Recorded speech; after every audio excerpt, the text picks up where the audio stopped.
వంతెన నిర్మాణాన్ని వెంటనే అధికారుల నిర్లక్ష్యం నశించాలి. అధికారుల నిర్లక్ష్యం నశించాలి. నశించాలి నశించాలి అధికారుల నశించాలి. మరి మేమంతా కూడా వినతి పత్రాలు సమర్పించడంతో మీడియా ద్వారా వారికి తెలియపరిచిన ఈ యొక్క వంతెన నిర్మాణం పట్ల నిర్లక్ష్యం వహిస్తున్నారు. మరి కమిషనర్ గారు ఆదంలో ఉన్నారా లేరా కానీ మరి ఇంత జరుగుతున్నా కనీసం ఇక్కడ వచ్చి సందర్శించింది కానీ ఇక్కడ ఏం జరిగింది, ఎక్కడ లారీ పడింది కదా, ప్రమాద శాతం ఎట్లా జరిగింది ఏమని కూడా పరిశీలించిన దాఖలాలు లేవు. మరి ఇందాకే మరి కూటమిలో భాగస్వాములు అయినటువంటి బీజేపీ కింద స్థాయి నాయకులు వచ్చి మరి ఇది టెండర్ అయింది, 22 లక్షల గ్రాంట్ వచ్చింది, రేపే పనులు స్టార్ట్ అవుతాయని చెప్తున్నారు.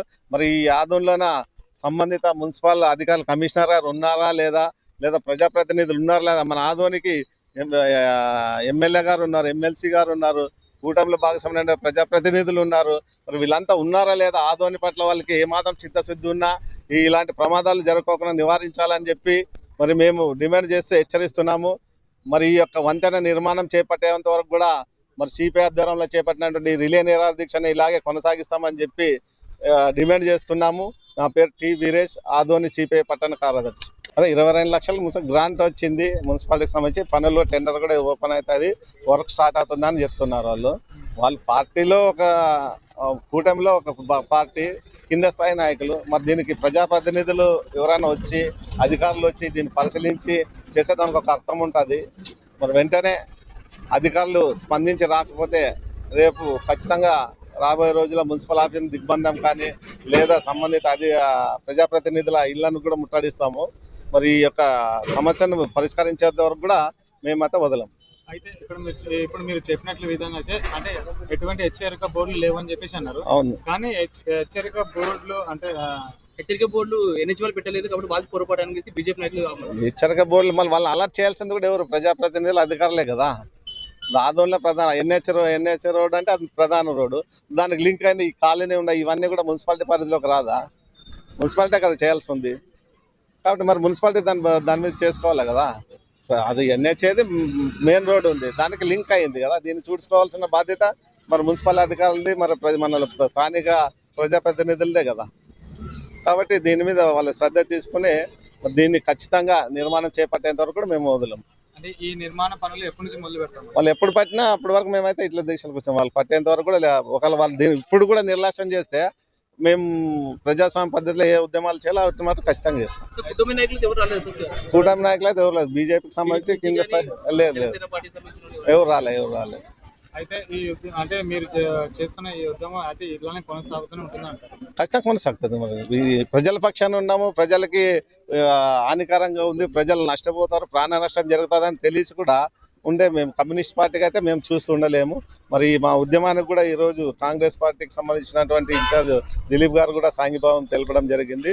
మరి కలిసి వచ్చే వాళ్ళందరూ కూడా తీసుకుని మేము ఈ ఉద్యమాన్ని కొనసాగిస్తాం. అయితే కూటమి నాయకులు వాళ్ళు ఏం చెప్తున్నారంటే ముమ్మాటిగా అంతా అది తప్పు ప్రచారం చేస్తున్నారు అంటే వైసీపీ నేతలు అని చెప్పేసి అంటున్నారు. దీంట్లో వైసీపీకి సంబంధించిన ఎవరు ఉన్నారు, మేమైతే ప్రత్యేకంగా వాళ్ళు చూస్తున్నారు కదా, దుర్ప్రచారం అంటే లేనిది చేస్తున్నారు, ఈ ప్రమాదం జరగడం లేదని మీరు కూడా మీడియా చూసినారు, మీడియాకి వచ్చింది. అది వాళ్ళు ఎంతసేపు ఉన్నా కూటమి ప్రభుత్వం అయితే ప్రతిపక్షం అయితే ఒకరు తప్పులు ఒకరు ఎత్తి చూపించుకునే సరిపోయింది. కానీ మరి అసలైన ప్రజా సమస్యలు తీసుకుని సమస్యలు పరిష్కరించడంలో ఆ శ్రద్ధ చూపితే ఆదోని ఎంతో అభివృద్ధి చెందుతుంది. ఆర్ఆర్ కాలనీ ముఖద్వారమైన ఈ వంతెన సంబంధించి మన కమ్యూనిస్టు పార్టీ తరఫున రిలే నిరాహార దీక్ష 2వ రోజు కొనసాగుతున్నది.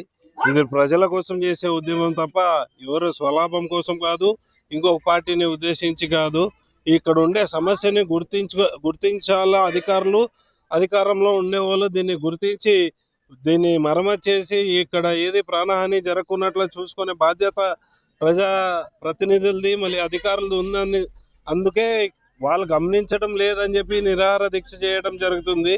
దీన్ని ఊరికే బురద జల్లే కార్యక్రమం చేయకున్నట్ల ఇక్కడ ఏం సదుపాయాలు చేయాలో ఆ సదుపాయాలు చేస్తే బాగుంటుంది.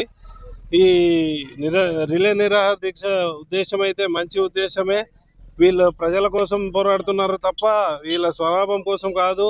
దాదాపుగా ఇది ముఖద్వారము, ఇక్కడ గవర్నమెంట్ స్కూల్ ఉంది, గవర్నమెంట్ స్కూల్లో 1200-1300 విద్యార్థులు ఉన్నారు. మళ్ళీ ఆపోజిట్లో 2-3 ప్రైవేట్ కళాశాలలు ఉన్నాయి. ఇది ఖచ్చితంగా ఈ సమస్యని మళ్ళీ అధికారులు దృష్టి సాధించి ఇది నాకు సంబంధం లేదు, నీకు సంబంధం లేదు అనుకున్నట్ల ఈ సబ్ కలెక్టర్ గారు కూడా దీనిపైన ఇంట్రెస్ట్ చూపించి ఖచ్చితంగా ఈ వంతెన కట్టి ఇక్కడ ఏ ప్రాణహాని జరగకున్నట్ల చూసుకోవాలి. ఇది మళ్ళీ ఎమ్మెల్యే గారు కూడా కొత్తగా ఎమ్మెల్యే కాకముందు ఈ వంతెన పైన వచ్చి ఈ వంతెన ఖచ్చితంగా కట్టాల్సిందే, చేయాల్సిందే అని చాలా వాగ్దానాలు చేస్తున్నారు. కానీ మళ్ళీ ఎందుకో ఆయన బిజీ షెడ్యూల్లో దీన్ని మర్చిపోయినారేమో. మరి దీన్ని గమనించి అధికారులు ఈ ప్రహరీ గోడ మరియు హెచ్చరిక బోర్డులు ఇవన్నీ బాధ్యతగా వాళ్ళు చేయాలని కోరుకుంటున్నారు. Dilip Doka, ex vice president DCC.